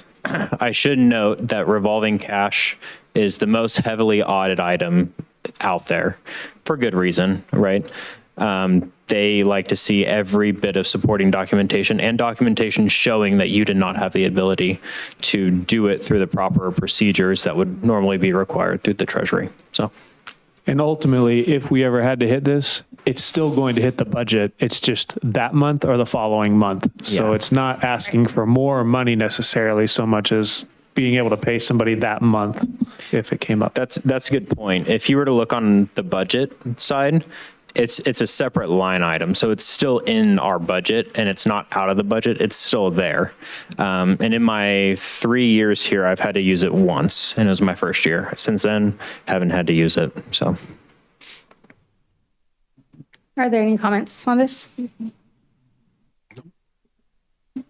The only comment I want to say is I'm a big fan of this because this very thing happened to me and I had to wait a whole month to get my check at Sonoma State University. And it was not fun because it was in the month of December. So obviously the Christmas season, and I had to wait until like January. So I'm a big fan of this. I don't want this to happen to anybody else. So I'd like to make a motion. Yeah, I'd like to make a motion. I'll second. All in favor? Aye. Any opposed? Okay, thank you. So up next is our district scorecard results presented by Superintendent Decker.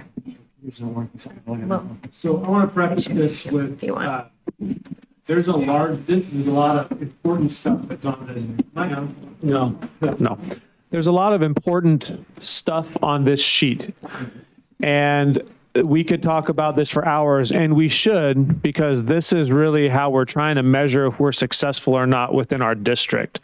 Having said that, what I'm going to do today is really just provide kind of a rear view look into what happened last year, into our results. And then I'm going to propose that we have a study session before our next board meeting to actually go in depth and discuss all of these measures and make plans for what we should do to improve them moving forward.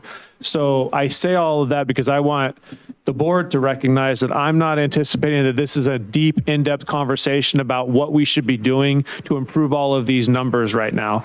I'd like to save that for the study session and then the subsequent board meeting where we present what was discussed at the study session. Having said that, let me walk you through. So we have 4 pillars, and this is broken down by each of those 4 pillars. And if I can remind you, we have gone through an extensive process to develop these goals. And at one point, we had many disparate goals in the district, and the board had goals, the LCAP had goals, all of these SARCs had different things, SIPSAs had goals. We have consolidated all of that down to these areas. So within our pillar, All Students Connected and Thriving, the board goals and what I have been measuring on our district scorecard are those 4 metrics. So for Youth Truth, with regard to belonging, we talked about, do you feel like a real part of your school community? And that question has changed slightly, so I put it in parentheses. Do you feel like an important part of your school is the new way of asking that question? Sometimes they modify these over time. And Paul, to your point, what you discussed at Windsor Middle, I think this is trying to get to the point of students being seen where you're standing at the door, right? So hopefully by doing something like that, students would feel more like a part of the school. That's one aspect, right? There's many ways to do that. But if you look, I've included years 21, 22, 22, 23, and then 23, 24. And I just kind of color coded it for my own edification just so that I could say, how are we doing? We had a goal of 50% we wanted to reach at elementary, middle, and high school, 50% of students feeling like they strongly agreed with this statement. And unfortunately, we didn't hit that. And it's yellow instead of red because essentially we just maintained our results. And so I think we've got some work to do. We had planned to do pulse check surveys with students and our empathy interviews. Our trustees actually spent a lot of time doing our empathy interviews. Did you have a question, Kylie? Actually, no, but when you're finished, I would like to make a little bit of a comment. Yes, ma'am. So we've got some work to do here. If you look at, do you want to finish on this specific one or do you want me to go all the way through? I can put my input on this since Yes, Zoe ma'am. and I did discuss a little bit of what we wanted to do as a student trustee. I love it. Please do that. We did want to focus a little bit on the empathy. I wanted to focus a little bit on the younger students, the elementary students.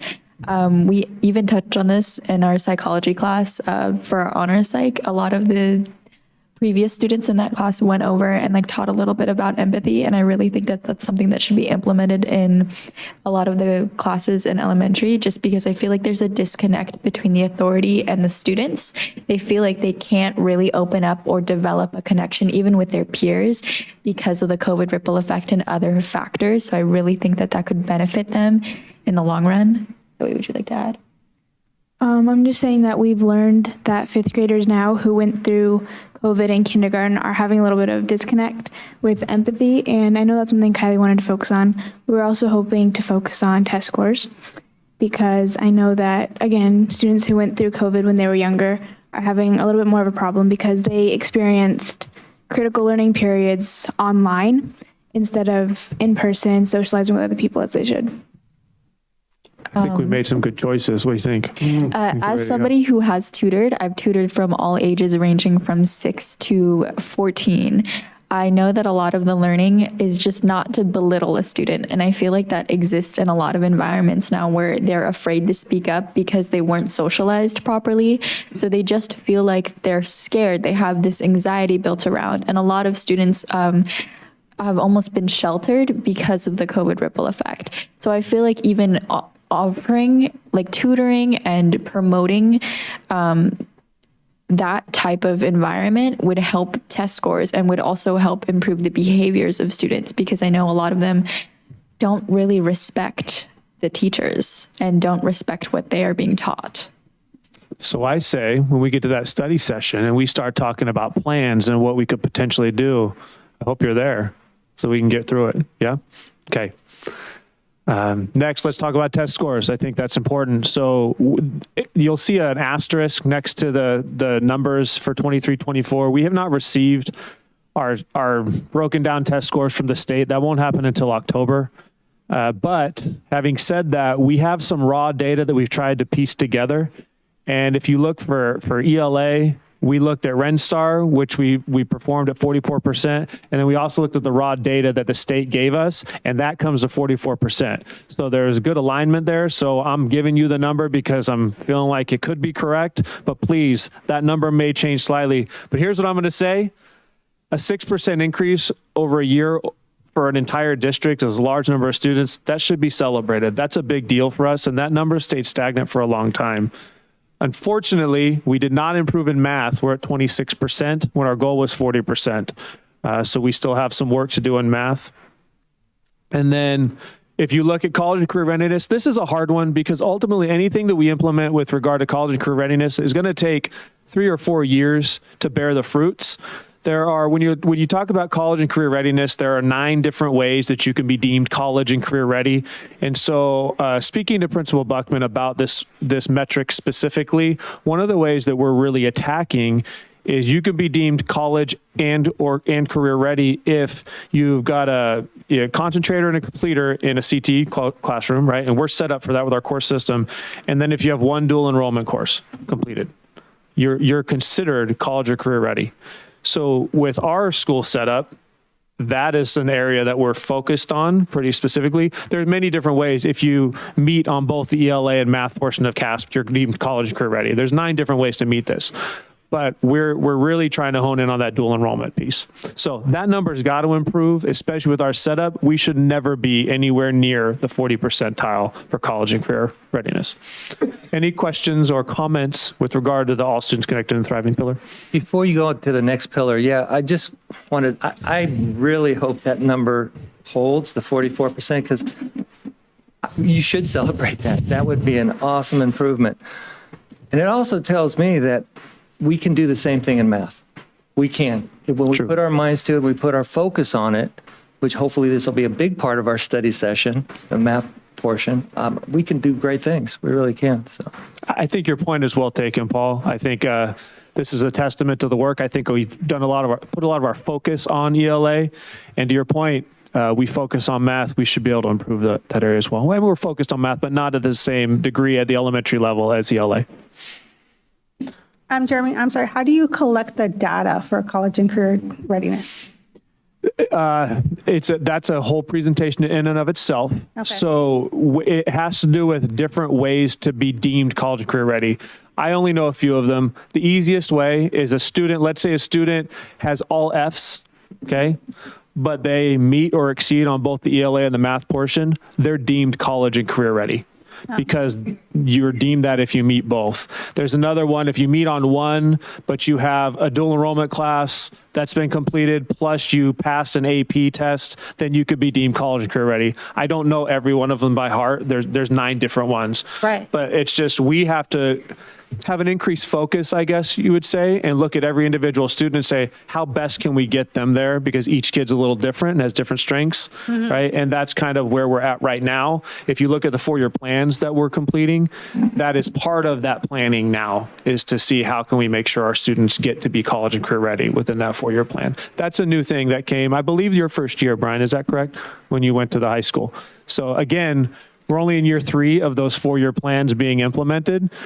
So we've done 3 years, so we're on to our 4th. So it just takes some time, I think, to bear fruits here. All right. Okay. Thank you. Our second pillar is all staff connected and thriving. And unfortunately, when we took over the employee engagement survey from Studer Education, our consultant that we were using, and we plugged it into a new program, and only half of the survey got plugged in. So only half the survey was done. And unfortunately, the 2 measures that are on here were not completed. So I feel that others in my organization connect with me in an honest 2-way communication. We don't have data for that. And so we're going to have to assess the following year. It's unfortunate, but that happened. If you look at the other Youth Truth data with My School Creates a Positive Work Environment, you can see we made some significant increases from what I would call those significant. And I think that's a testament to our principals and the work that they're doing with the staff more than anyone else. So I think we should celebrate that. Any questions on all staff connected thriving? So down to strong family, community, school relationships. The way we're measuring this success is the number of interdistrict transfers in versus out. And we don't count Cali or it was North Bay Met when we created this. So now this is a PDF. It needs to be changed to Big Picture Learning Windsor. We didn't have any information from 21-22 because it was hard to go back there. But once we started tracking this, if you look at 22-23, we were a net loss. So we had 416 outgoing IDTs and 285 coming in. And so minus 131. If you look at last year, we had less outgoing IDTs by about 20, down to 394, but we had 328 incoming IDTs. So our goal was plus 10. Interestingly enough, looking at this year, we're over 580 or 540. We're over 500. So don't quote me on the number. Incoming IDTs this current school year. So if this holds, let's say our outgoing IDT stay exactly the same, we would finally be meeting our goal of being positive, which we've never been, as far as I understand it, in the past 15 years in the black with regard to IDT. So that's a significant change that I think we all should focus on celebrating, because it's been a major focus of this board, I know. Also, if you're looking at Youth Truth survey results, I receive regular feedback about my child's progress. This is to parents. You know, we didn't get worse. We didn't really get better. We're close to our goal, so I called that yellow. We got work to do. I think we can continue to improve and maybe look at different ways that we can impact. We're using Parent Square. We think we're doing a good job communicating, but we're pretty stagnant. So I think we've got to think about this differently. Any questions there? Finally, the final pillar is sound financial planning and decision making. Again, we have an employee engagement survey question that we didn't end up putting out there. I work in an organization where employees regularly share and exchange ideas. That's a major focus with our PLC work, but we don't have data. We'll bring that back online next year. We also focus on the margin of error. So I always say I like to grade Austin on his projections, because ultimately I can't do my job well, and neither can you if we have bad projections. And the most consequential projections that Austin can give us is the number of students that are in our district and our percentage of students that attend school, right? So if you look, I break it down based on grade level, because we have such differences in the way that our students come at our grade bands. You look at TK through 5th grade, 6th through 8th, and 9th through 12th. So based on Austin's projections for 23-24, he had projected 40, this is last year, remember, not this year, right? So he had projected that we would have 40 more TK through 5th grade students. So we had 40 less than his projection. He had projected that we would have 60 less middle schoolers. We had a huge bump in middle schoolers last year. So we were up 60 from his projection. High school was pretty much right there, down 7. So if you take all of that together, his projection was pretty good. And then within the ADA percentage, he was within 1% of the projection for ADA. So he hit his marks, which Austin's, we spend a lot of time talking through these things, and he's very good at his job when it comes to these projections. He spends a lot of time diving into the data. So you see what we're trying to hit is be within 10 for TK5. That's pretty predictable, although TK has kind of thrown that off and made it a lot harder to predict. Middle school's tough.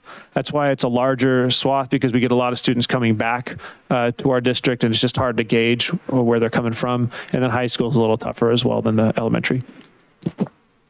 Questions on this one? Okay. So we'll have a robust discussion where we really get deep into this and come up with some strategies to focus on. Yes. If we can, I just want to, so when we're planning for down the road, I've been, I'm always pounding on Paul and other people, Brian, about our math scores and whatever like that. Yep. And I think I've had a little bit of a paradigm shift.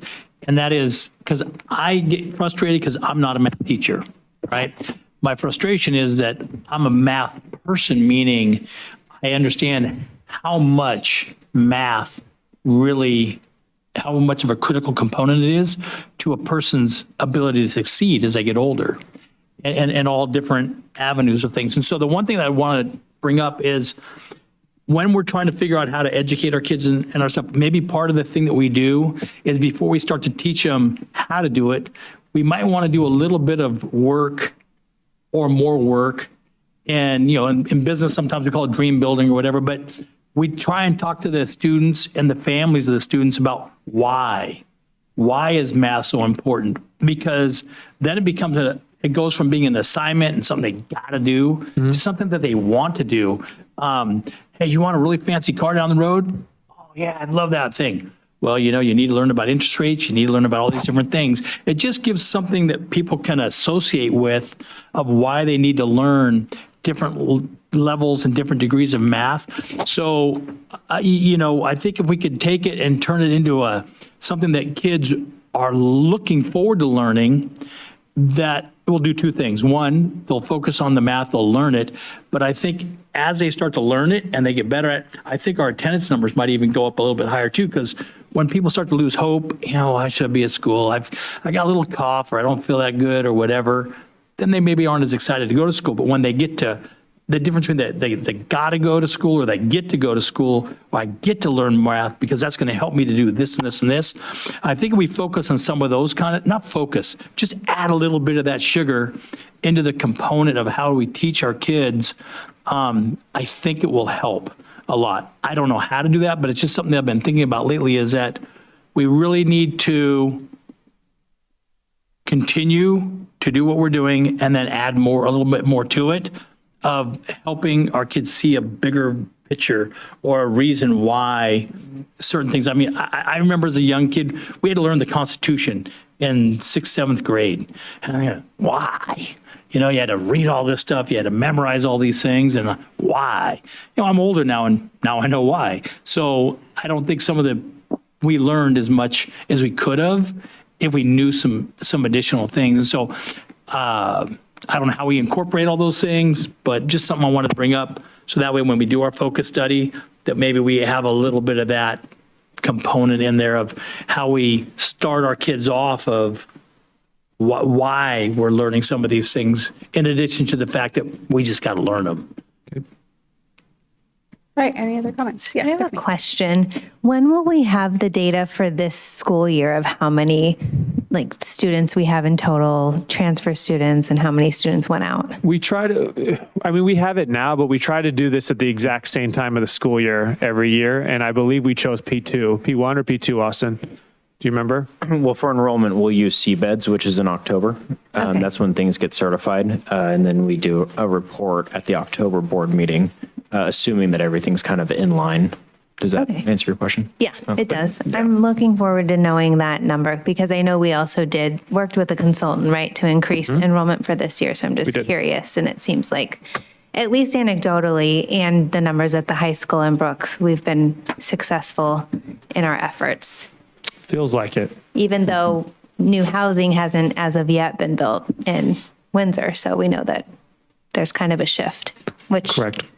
Yeah, we had a record number of interdistricts we've monitored. It's the record number that we've never had. It was actually called out by a demographer when they did the updated study that we've never seen these types of numbers, and they're holding firm. So the past 2 years they've held. In fact, they got bigger. So he referenced this, what's up here, and then this upcoming year, they got even larger. So Yeah, it's looking good. It forward. bodes well for us and our reputation. Yeah. Thanks. Paul, did you have a question or a comment? No? Okay, anybody else? No, you have a comment. I just have a small comment. Kylie and I were wondering if students are not being taught the same type of math that is being tested on in the CASP. And also from my own experience, I've noticed that even when there's a particular unit in math that students are struggling with, and I understand that there's only so much time in a school year, but teachers don't often take the time to further explain that or help more students understand it because, again, they do have to go through so many units. But I feel like even if there's a particularly difficult unit for students, it isn't more heavily focused on. And I do think that sort of just reflecting on that might be beneficial, especially for the CASP scores. Yep. And I think that we can have a large, robust, it's a great point. And really that's what we're discussing with regard to PLC's curriculum mapping, all the things that we've talked about here. So I think at our study session, we'll dive deep into that and make sure we discuss what you just brought up. I just wanted to add one quick thing onto what she just said.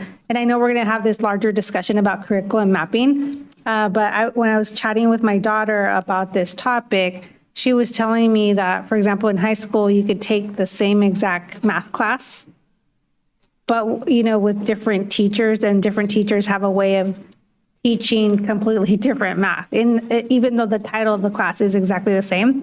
Mm-hmm. And we learned this because, for example, during the school year, she changed from one math teacher to another, and it was the same math class, but just two totally different curriculums. So I'm sure this will be something that will be addressed in curriculum mapping, but I do see an importance of having a more uniform curriculum where it's not so different from class to class, depending on the teacher. I think that there needs to be more focus over what is our curriculum. Yep, and that's the intention. We always want to give the freedom of a teacher to teach, right? I mean, we're always going to do that. Everybody has a different style, but what they're teaching is really what we're going to try to discuss and make sure that we have some uniformity on exactly where we're going to put our focus. Yes, and what we're exactly. And gonna it's assess. not that teachers have to be identical. It's not that. It's Correct, that yep. certain core topics, I think, should be the core topics. You know what I mean? Yep, I That do. has to be the meat of the class. Call those our maybe power they standards. have their own style, right? Yes. Yeah. Okay, any other comments? No, any comments from the public? No? Okay, thank you Thank so you, much. I guys. look forward to speaking more about this. So we're going to move on, and I'm going to ask if there are any future board meeting items recommended by our board. No? Not this side. No? Paul? So I have a couple, and these are two items that I've been bringing up a lot. And one is I'm concerned about the rise of gang activity. So I'd like that to be a future item where, we bring in some of our police officers who are knowledgeable about the subject and can tell us what have been the recent patterns. And I know we touched this subject some time ago, and we said we were going to come back to it. Mm-hmm. So because it's the new school year, I would like to come back to it because safety of our students is really, really important. And then the second thing I'd like to discuss is, what is our, marketing plan just in general, for the school district. We also said that we'd come back and revisit that topic. So hopefully we can discuss that at a future board meeting. And I envision both of those as a study session. I don't know if that's what Okay. you envision, but that is what I I envision. think that's a great idea. Okay. Okay. So I guess just like one small note about the marketing, like one thing that I think would be really helpful, and I didn't see this, so I may have just missed it, but I do follow, for example, our Facebook page and other things. But for example, in the summer, I think it's really helpful to provide resources for families that are low income about, where they can access food and other items that they might need. But I see that as part of our marketing strategy as far as helping parents through the summer, because I know some families during the school year, they really count on those school lunches for Makes a their lot of kids, sense. and then they struggle more in the summer. So I'd just like to see more resources in the summer posted on our social media pages. Makes sense. But we could have more conversation about that. Okay, then I'm so excited to say that I'd Back like to closed. Yeah, I'd like to bring this meeting to adjournment, and we are going to go into closed session. We're going to recess back to closed session. Okay, we're going to recess back to closed session. Okay, thank you so much. Guys.